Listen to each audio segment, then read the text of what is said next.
برادری بزرگوار، قسم به عظمت و جلال الله، اگر نمازخوانی حقیقی و واقعی باشی، خداوند تو را از هر نوع گناه باز می‌داره و معن می‌سازه. سببی که امروز نمازخوان زنا میکنه، والله این نمازش از تحت دل نیست، نمازش همچون خودنمایی هست.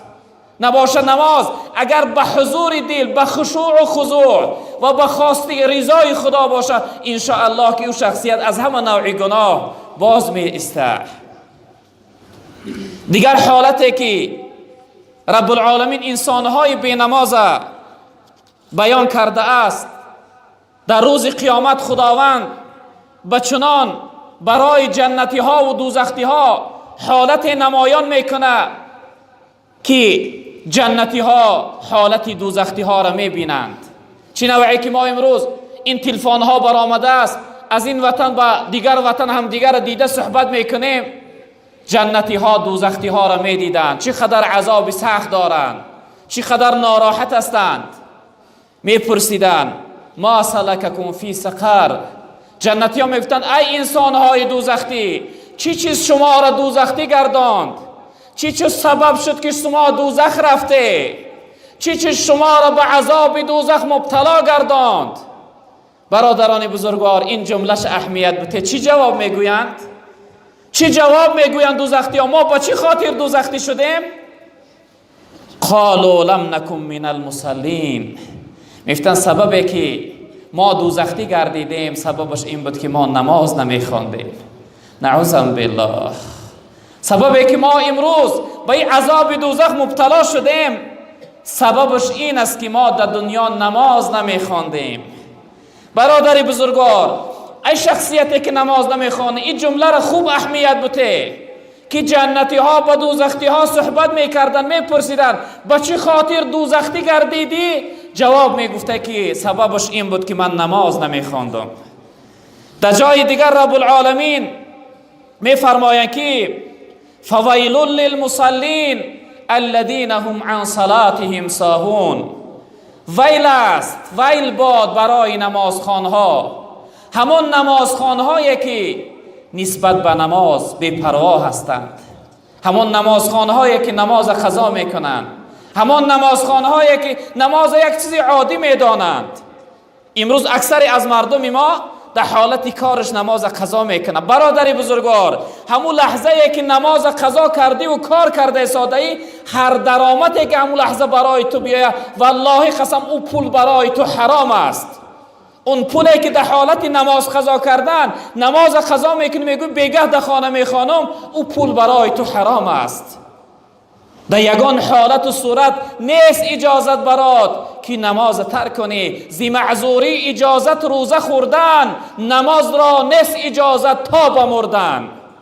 تا مردن اجازت نداری برای نماز قضا کردن. برادری عزیز بزرگوار، ویل چی هست؟ الویل وادی فی جهنم. جناب پیغمبر گفتن ویل یک پستی و یک جای خیلی دشواری و مشقتی هست در دوزخ. از همه پسترین جای دوزخ ویل است که چرک و زردابی دیگر دوزختی ها در اون ویل می چکیده است. این جایی کی بود؟ است جای شخصیت هایی که نسبت به نماز بی پروا هستند.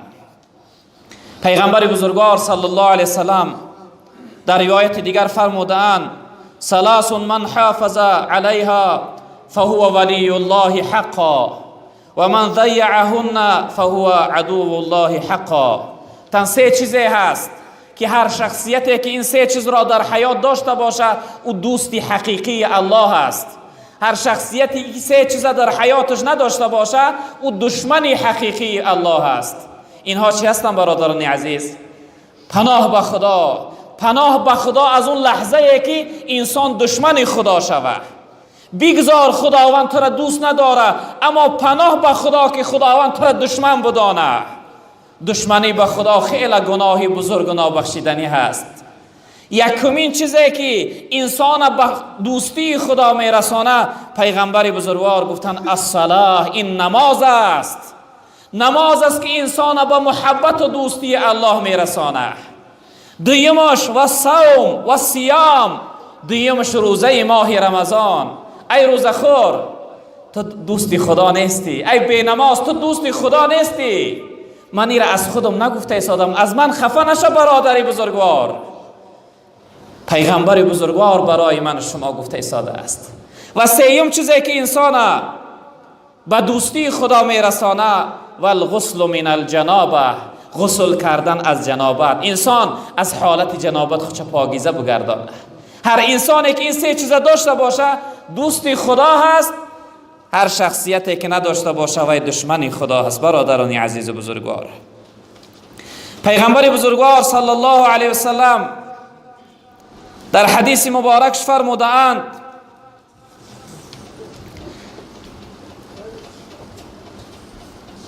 هر شخصیتی که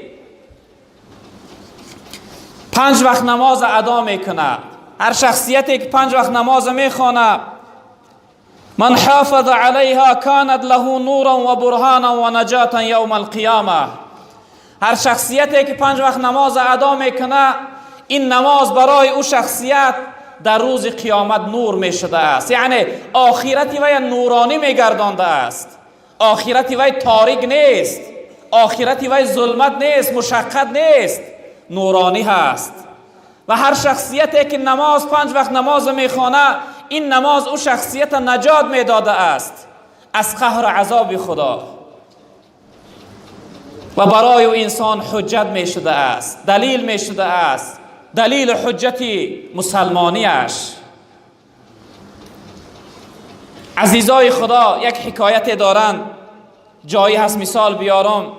میگن شخصیت خواب رفت، در خوابش صحرای قیامت را خواب دید که در صحرای قیامت است و خداوند براش حکم کرد که این شخصیت گناهگار بی نماز دوزخ ببره.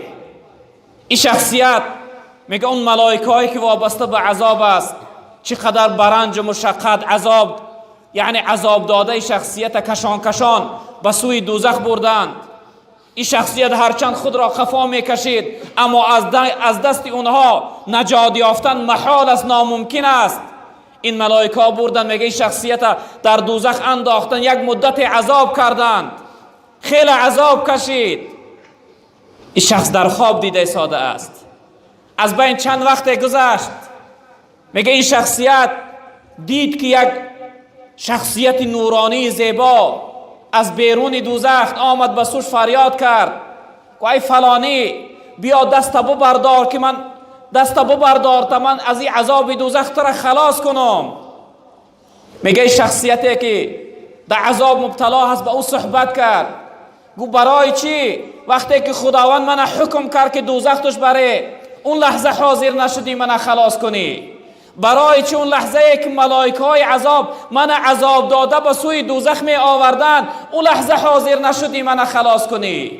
برای چی یک مدت من در دوزخ عذاب کشیدم، اون لحظه حاضر نشدی من عذاب خلاص کنی؟ میگه این شخصیت براش چی جواب گفت؟ براش گفت که ای بدبخت، ای ابله، اگر تو من در وقتش ادا میکردی، در وقتش میخواندی و قضا نمیکردی، اون لحظه که خداوند حکم کرد که دوزخ ببره، من اون لحظه حاضر میشدم تو را شفاعت میکردم و خلاص میکردم. اما تو من در وقتش ادا نکردی، من قضا کردی و در وقتی پیرید فهمیدی که امروز یا فردا میمبری، در وقتی پیرید بعد از ترس مردن قضایی خواندی. اگر تو در وقتش من ادا میکردی قضا نمیکردی، همون لحظه ای که خداوند حکم کرد برای دوزخ بردن، همون لحظه من حاضر میشدم تو را خلاص میکردم. اما من در وقت ادا نکردی، قضا کردی. یعنی این نماز بود، اون نماز قضایی که بعد میخوانیش، اون قضایی بود که بعد از یک مدت عذاب دوزخ آمد این صاحب شه از عذاب خلاص گردانی. برادر بزرگوار، نماز انسان از عذاب دوزخ نجات میدهد، نماز انسان از عذاب قبر نجات میدهد.